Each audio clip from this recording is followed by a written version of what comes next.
오늘 우리에게 주실 하나님의 말씀은 사도행전 8장 1절부터 3절까지입니다. 사울은 그가 죽임당함을 마땅히 여기더라. 그날에 예루살렘에 있는 교회에 큰 박해가 있어 사도 외에는 다 유대와 사마리아 모든 땅으로 흩어지니라. 경건한 사람들이 스데반을 장사하고 위하여 크게 울더라. 사울이 교회를 잔멸할 새 각 집에 들어가 남녀를 끌어다가 옥에 넘기니라. 아멘. 본문 1절 말씀이 이렇게 시작되고 있습니다. 사울은 그가 죽임당함을 마땅히 여기더라. 그날에 예루살렘에 있는 교회에 큰 박해가 있어. 여기에서 그는 스데반을, 그리고 그날은 스데반이 죽은 날을 의미합니다. 예수님의 부활과 그리스도 되심을 증언하던 스데반은 신성 모독죄로 돌에 맞아 죽었습니다. 그 모든 광경을 처음부터 끝까지 가장 가까운 거리에서 직접 목격했던 사울이라는 청년은 스데반이 그렇게 죽는 것을 마땅하다고 여기고 있었습니다. 그와 동시에 스데반이 죽음과 함께 바로 그날부터 예루살렘 교회, 즉 예루살렘에 있는 그리스도인들에 대한 대박해가 일어났습니다. 유대교가 예수 그리스도를 믿는 사람들을 박해하기 시작한 것입니다. 그 박해가 얼마나 큰 박해였던지 우리말 큰어로 번역된 헬라어가 메가스인데, 바로 이 메가스로부터 파생된 영어 단어가 100만 배를 의미하는 메가입니다. 이를테면 무시무시한 메가톤급 박해가 시작된 것이었습니다.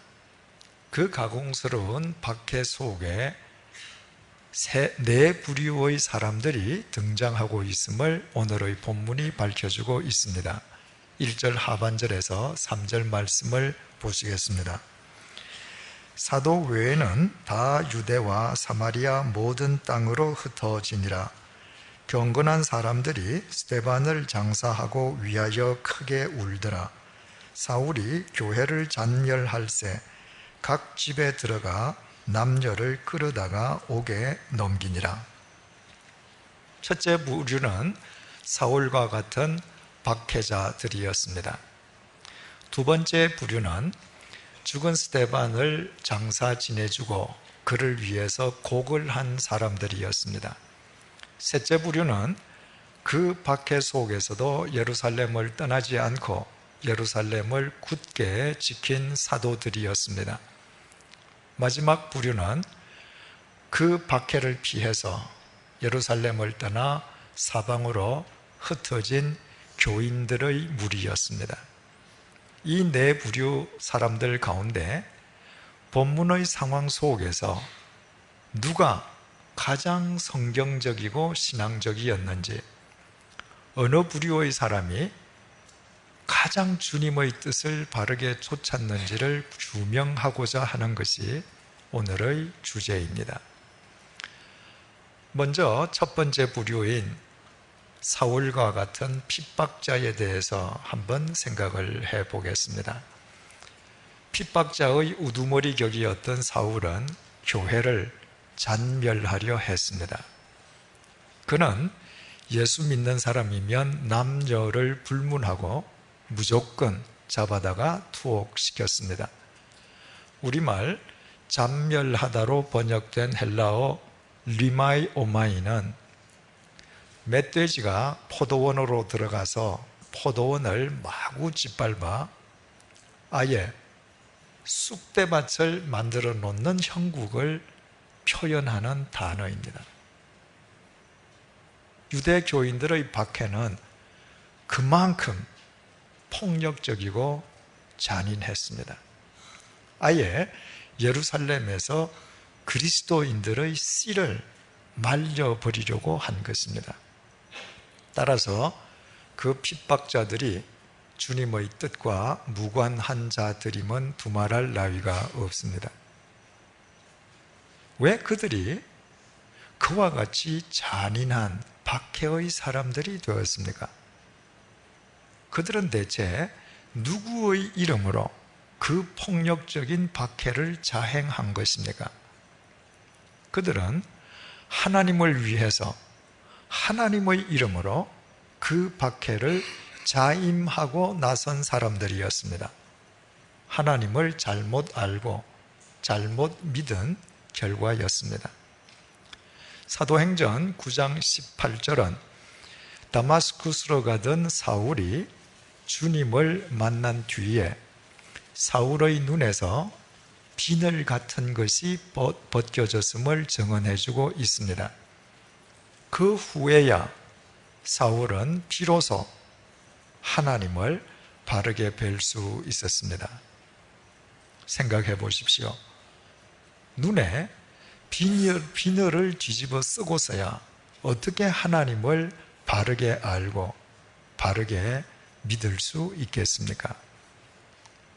그 상태에서 그가 믿는 하나님은 실제의 하나님이 아니라 그 자신에 의해서 빚어진 하나님의 허상일 수밖에 없고, 그때의 믿음은 참된 믿음이 아니라 하나님의 허상마저 빚어내는 자기 자신에 대한 집착일 수밖에 없습니다. 그런 사람은 열심을 내면 낼수록 하나님과는 더욱 멀어지기 마련입니다. 그는 하나님을 믿는 사람이 아니라 자기 자신에게 집착하는 자기 숭배자이기 때문입니다.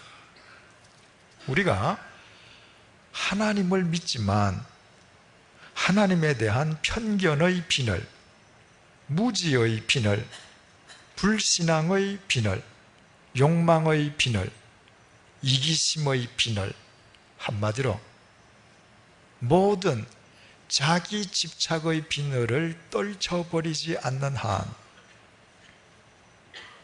우리는 하나님의 이름으로 하나님을 대적하는 사울과 같은 존재가 될 수 있음을 유의해야 할 것입니다. 두 번째 부류인 스데반의 장례식을 치러준 사람들을 생각해 보십시다. 이 부류의 사람들은 핍박자였던 첫 번째 부류의 사람들보다 월등 나은 사람들입니다. 유대교의 관습은 법을 어기고 죄인으로 처형당해 죽은 사람을 위한 곡을, 울음을 금하고 있었습니다. 죄를 어기고 죽은 자는 마땅히 죽어야 할 것이기에 그를 위해 울 필요가 없다는 의미에서였습니다. 그러나 본문 속의 사람들은 스데반을 장례 지낸 뒤에 스데반을 위해서 크게 울었습니다. 우리말 크게로 번역된 헬라어 역시 1절에 등장하고 있는 메가스입니다. 그만큼 크게 울었다는 의미입니다. 또 울다로 번역된 코페토스는 본래 사람이 자신의 가슴을 치는 동작을 나타내는 단어입니다. 그들은 스데반의 죽음 앞에서 모두 가슴을 치면서 대성통곡했습니다. 그것은 관습과 어긋나는 행위였습니다. 그로 인해 어떤 불이익을 당한다 할지라도 그들은 전혀 개의치 않겠다는 태도였습니다. 그들이 돌에 맞아 처형당한 스데반의 시신을 수습해주고 자신들의 관습을 어겨가면서까지 그 스데반을 위해서 가슴을 치고 대성통곡했다고 하는 것은 스데반에게 사형을 언도한 산헤드린 법정의 판결을 공개적으로 반발하는 것과 마찬가지였습니다.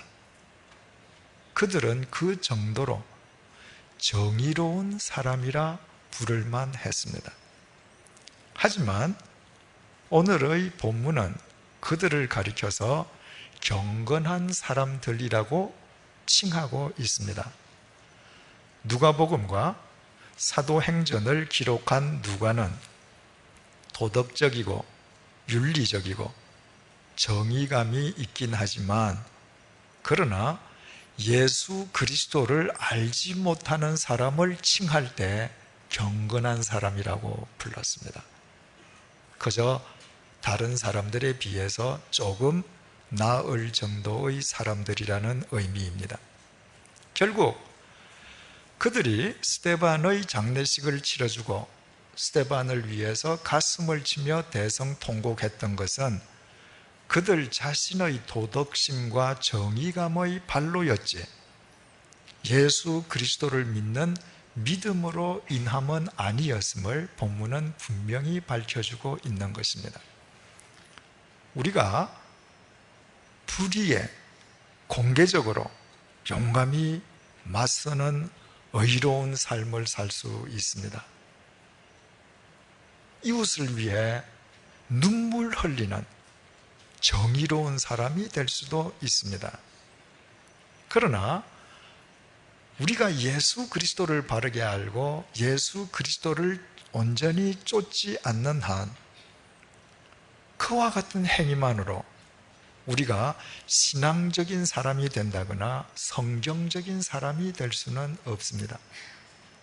그때 내가 가지고 있는 도덕심과 정의감의 기준은 절대 진리가 아니라 바로 나 자신일 것이기 때문입니다. 세 번째로, 그 큰 박해 속에서도 예루살렘을 굳게 지켰던 사도들에 대해서 생각해 보겠습니다. 본문 1절 하반절을 제가 다시 봉독하겠습니다. 그날에 예루살렘에 있는 교회에 큰 박해가 있어 사도 외에는 다 유대와 사마리아 모든 땅으로 흩어지니라. 예수 부활을 외치던 스데반은 신성모독죄로 돌에 맞아 죽었습니다. 그와 동시에 무시무시한 대박해가 시작되었습니다. 그 박해를 피해서 많은 교인들이 예루살렘을 떠나 사방으로 흩어지고 있습니다. 사도들 역시 인간인 만큼 두려웠을 것이요, 그 경우에 상책은 일단 박해를 피하고 보는 것입니다. 하지만 사도들은 예루살렘을 떠나지 않았습니다. 예수님의 고난과 부활의 현장인 예루살렘을 지키는 것이 자신들의 제일 큰 의무라고 생각했는지도 모릅니다. 아니면 그때 사도들은 이미 유대 사회에서 주요 인물들로 부각되어 있었기에 대박해가 자신들에게까지는 미치지 않으리란 자신감을 갖고 있었는지도 모를 일입니다. 여하튼 그 무시무시한 박해 속에서도 사도들은 예루살렘을 사수하고 있었습니다. 그야말로 사도다운 결연한 모습이 아닐 수 없습니다. 그와 같은 사도들이야말로 본문에 등장하는 네 부류의 사람들 가운데 가장 성경적이고 가장 주님의 뜻을 바르게 쫓은 사람들인 것처럼 여겨집니다. 그러나 그것이 과연 사실이겠습니까? 그것이 정말 성경적인 판단이 될 수 있겠습니까? 우리는 예수님께서 승천하시기 직전에 사도들에게 남기셨던 말씀을 생생하게 기억하고 있습니다. 사도행전 1장 8절 말씀입니다. 오직 성령이 너희에게 임하시면 너희가 권능을 받고 온 유대와 사마리아와 땅끝까지 이르러 내 증인이 되리라. 이것은 주님께서 이 땅에서 제자들에게 마지막 남기신 유언의 말씀이요, 지상 최후의 명령이었습니다. 죽은 사람의 유언이 중요한 것은 산 사람이 반드시 그 유언을 지켜야 한다는 데에 있습니다. 오늘날에도 죽은 사람의 유언은 법으로 보장되고 있습니다. 사람의 유언도 이처럼 중요하다면 하물며 주님의 유언이야 두말할 나위가 있겠습니까? 제자들이 가장 시급히 그리고 가장 먼저 이행해야 할 의무는 예수님의 마지막 유언 말씀을 이행하는 것이었습니다. 그보다 더 크고 더 절박한 그들의 의무란 있을 수 없었습니다. 그 절대적인 명령의 내용은 예루살렘과 온 유대와 사마리아와 땅끝까지 이르러 주님의 증인이 되라는 것이었습니다. 다시 말씀드리면 때가 되면 반드시 예루살렘을 떠나라는 것이었습니다. 사도들에게 예루살렘은 앞으로 예수 그리스도의 증인으로 살아갈 그들 인생 여정의 시발점이었을 뿐 결코 종착역이 아니었습니다. 그들 앞에는 예루살렘에서부터 시작해서 가야 할 아주 먼 길이 있었습니다. 그러나 사도들은 예루살렘을 떠날 생각조차 하지 않았습니다. 그들은 자신들의 설교에 하루에 수천 명씩 회개하고 심지어는 허다한 제사장의 무리까지 복음에 복종하는 예루살렘의 성공에 안주하고 있었습니다.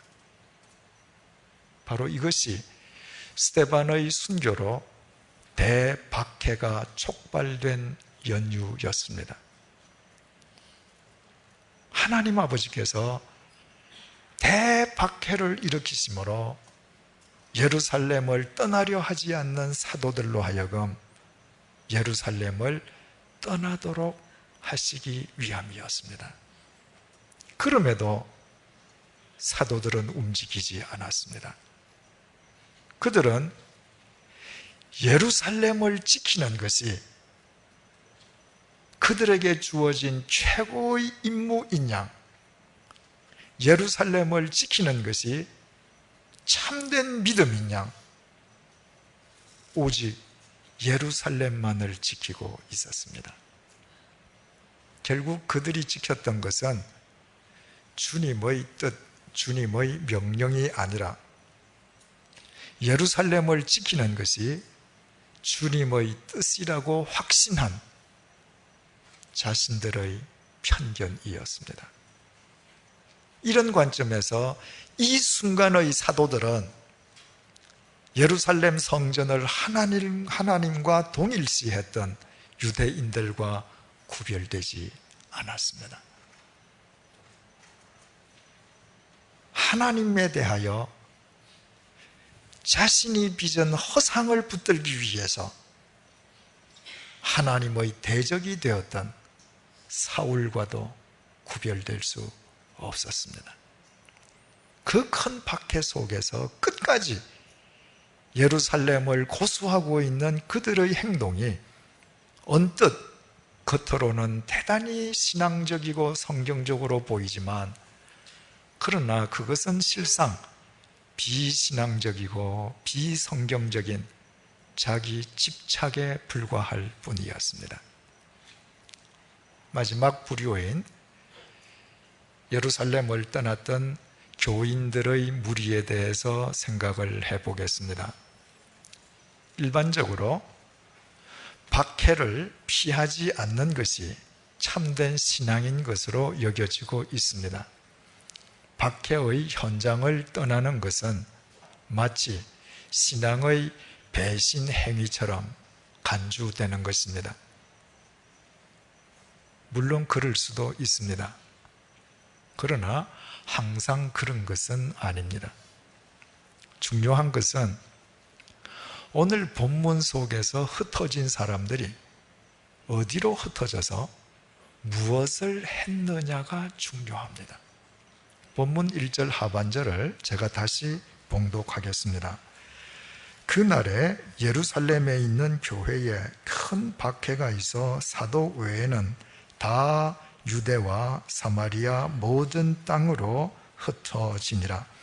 사도 외에 다 흩어졌다는 말이 12사도를 제외하곤 단 한 사람의 예외도 없이 예루살렘에 있던 그 많은 교인들이 전원 예루살렘을 떠났다는 말이 아니라 교인들 가운데 대부분 상당수가 예루살렘을 떠났다는 의미일 것입니다.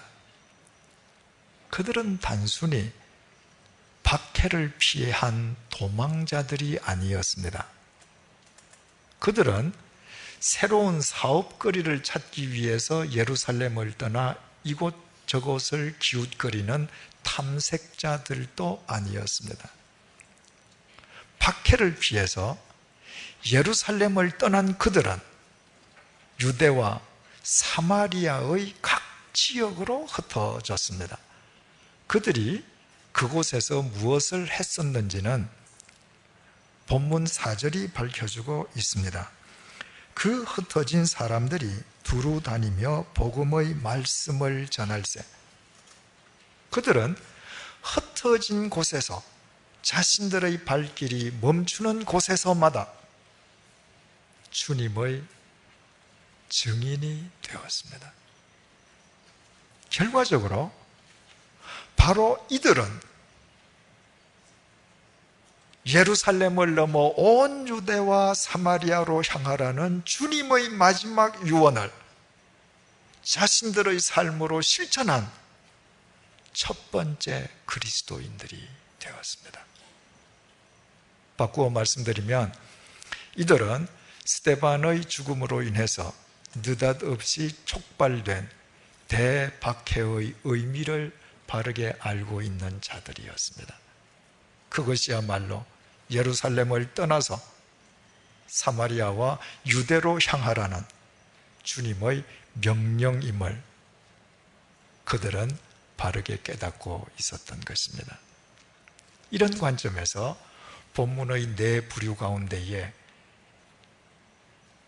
각 지역으로 흩어졌던 이 이름 없는 교인들이 가장 신앙적이요 주님의 뜻을 가장 바르게 실천했던 사람들임을 알게 됩니다. 바로 이들에 의해서 복음이 예루살렘을 넘어 유대와 사마리아로 퍼져갔을 뿐만 아니라 바로 이 사람들에 의해서 복음이 이방인들과 온 세계로 확장되었기 때문입니다.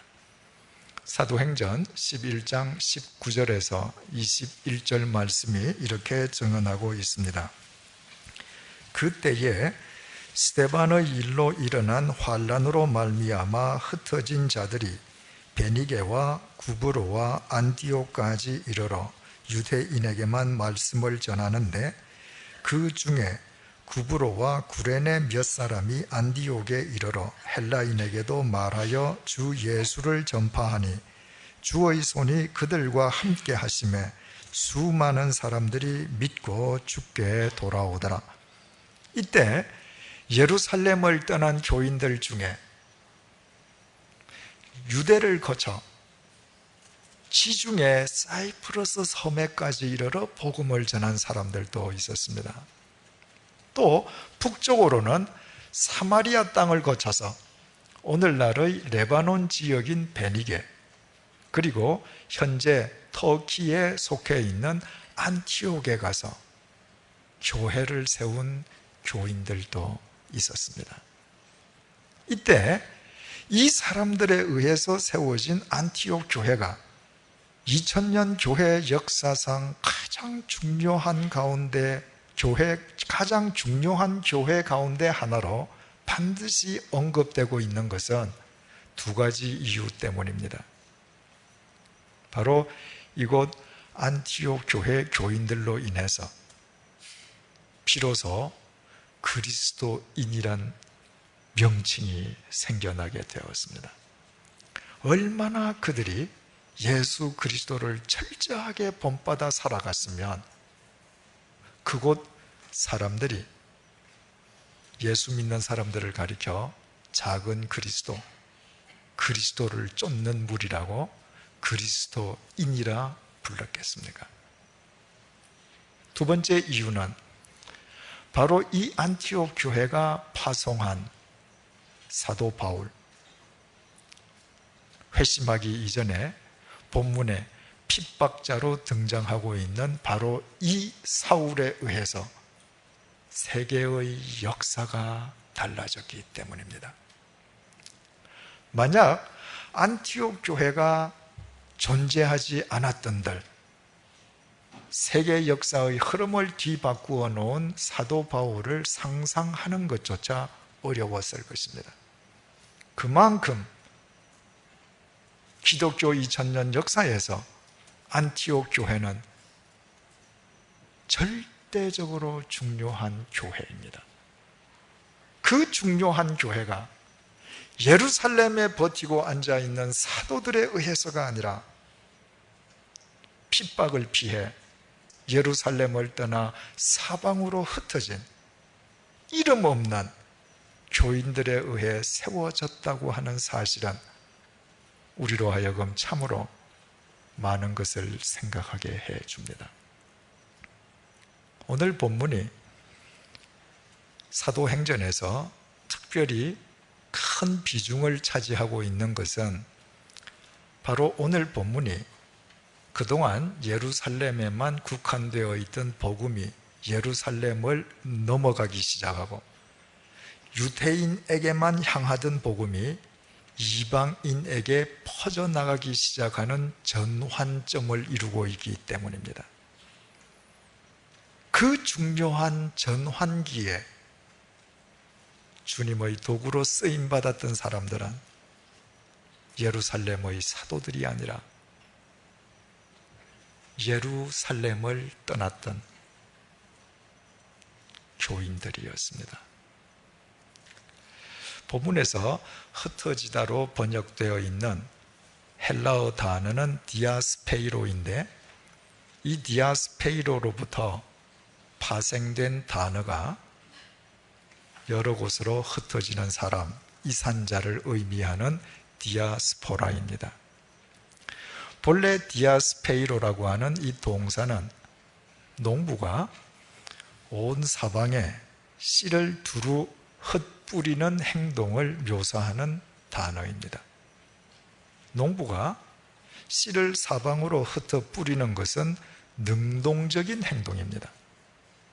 그러나 농부에 의해 뿌려지는 씨는 항상 수동적일 수밖에 없습니다. 바꾸어 말씀드리면 씨가 어느 곳에 떨어질 것인가를 결정하는 것은 씨가 아니라 농부라는 것입니다.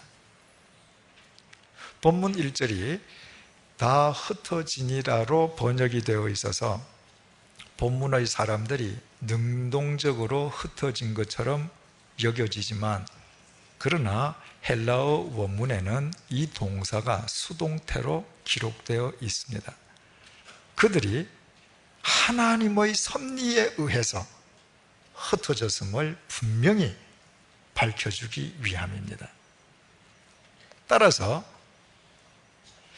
본문에서 흩어져서 그 유명한 안티옥 교회까지 세울 수 있었던 이 이름 없는 교인들의 위대함이 있다면 그들은 자신들을 흩어 뿌리시는 하나님의 섭리에 자신들의 삶을 맡기고 온전히 순종했다는 것입니다. 반대로 본문 속에서 사도들의 잘못이 있다면 그들은 자신들을 흩어 뿌리시는 주님의 섭리 속에서 자신들을 고수하려 했다는 것입니다. 자신들이 뿌려지는 장소를 자신들 스스로 결정하고 그것을 사수하려 했던 것입니다. 그 결과 사도행전이 문자 그대로 사도들의 행적을 기록한 책임에도 불구하고 예수님의 직계 제자였던 12사도들의 행적은 사도행전 15장을 끝으로 사도행전에서 사라지고 맙니다. 사도행전의 카메라가 주님에 의해 흩뿌려지는 디아스포라들, 그 중에서도 가장 적극적인 디아스포라였던 사도 바울에게로 옮겨갔기 때문입니다. 이상과 같은 사실은 사도행전이 말하는 사도는 하나님에 의해 흩어지는 디아스포라들이요, 바로 그 디아스포라들의 삶의 기록이 사도행전이라는 사실을 깨닫게 됩니다. 우리가 그리스도인이 된다고 하는 것은 하나님에 의해 디아스페이로 되는 디아스포라로 살아가는 것을 의미합니다. 예수님께서는 하나님의 독생자셨습니다. 그분은 2000년 전에 비천한 인간의 모습으로 낮고 낮은 이 땅에 오셔서 사실 분이 전혀 아니었습니다. 그럼에도 예수님께서는 당신을 이 땅 위로 흩어 뿌리시는 하나님의 섭리에 절대 순종했습니다. 예수님은 하나님에 의해 디아스페이로 되신 하나님 나라의 디아스포라였습니다. 그리고 그분은 온 인류를 구원하시는 생명의 구주가 되셨습니다. 만약 예수님께서 천상에만 집착하셔서 천상에만 머물러 하셨던들 결코 이룰 수 없는 생명의 대역사였습니다. 우리는 바로 그분을 우리의 주인으로 모시고 살아가는 그리스도인들입니다. 따라서 하나님 나라의 디아스포라이신 예수 그리스도를 본받아 우리가 이 땅 위에서 디아스포라로 살아가는 것은 그리스도인 된 우리의 의무인 동시에 크나큰 특권이 아닐 수 없습니다.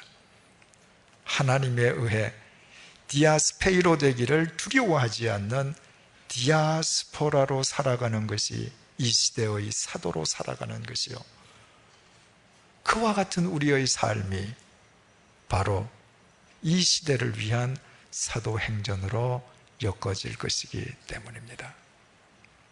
사랑하는 교우 여러분, 이 순간 나의 모습에 지금 내가 지니고 있는 나의 소유에 현재 내가 누리고 있는 나의 지위에 지금 내게 주어지고 있는 주위 사람들의 찬사에 현재 내가 정착하고 있는 터전에, 아니 나를 둘러싸고 있는 그 무엇에도 집착하거나 머물려 하지 마십시다. 때로 하나님께서 현실에 안주하고 오늘에 머물고자 하는 나를 인생의 폭풍 바다 속으로 이끌어 가실 때 하나님에 의해 디아스포라가 되기를 두려워하지 마십시다. 오늘에 집착하여 오늘에 머물고자 하는 자에게는 새로운 내일이 주어질 수 없습니다. 새로운 내일을 가질 수 없는 자의 삶을 통해 영원하신 하나님의 섭리가 이루어질 수는 없습니다. 주저없이 오늘을 떠나 시시각각 우리를 향해 다가오고 있는 새로운 시간 속으로 하나님에 의해 디아스페이로 되십시다. 어느 한순간의 화석으로 한순간에 정체되거나 머물미 없이 진리의 디아스포라로 살아가십시다. 우리 자신을 그보다 더 귀하게 가꾸는 길은 또 달리 있을 수 없습니다. 잊지 마십시오. 구르는 돌에만 이끼가 끼지 않습니다. 흐르는 물만 썩지 않습니다. 오늘에 머물려 하지 않는 사람만 새로운 내일을 얻을 수 있습니다. 이 땅에 뿌리 내리려 하지 않는 자의 삶 속에만 매일 하나님의 나라가 일구어집니다. 기도하시겠습니다. 우리를 살려주시기 위해 이 땅에 디아스페이로 하시고 하늘나라의 디아스포라가 되어주신 주님, 이제 우리가 주님을 위해 이 땅의 디아스포라로 살아가기를 원합니다. 우리 모두 주님의 손 안에 들어있는 씨앗들임을 잊지 말게 도와주옵소서. 뿌려지지 않는 씨앗은 그 어떤 가치나 의미도 있을 수 없사오니 날마다 주님에 의해 새로운 시간 속으로 흩뿌려지게 하여 주옵소서. 오늘에 집착하거나 머물려 하지 않으므로 매일 주님께서 주시는 새로운 내일을 얻고 누리게 하여 주옵소서. 이 땅에 영원히 머물려 하지 아니하므로 매 순간 우리의 삶 속에 하나님의 나라가 일구어지게 하여 주옵소서. 진리의 디아스포라로 살아가는 우리의 삶을 통해 주님께서 거두시기 원하는 열매를 친히 거두어 주시고 이루시기 원하는 섭리를 이루어 주옵소서. 그리하여 어느 한순간에도 우리의 영혼에 이끼가 끼지 않도록 해주시고 우리의 삶이 뭇 사람을 살리는 이 시대의 생명행전이 되게 하여 주옵소서. 예수님의 이름으로 기도드립니다. 아멘.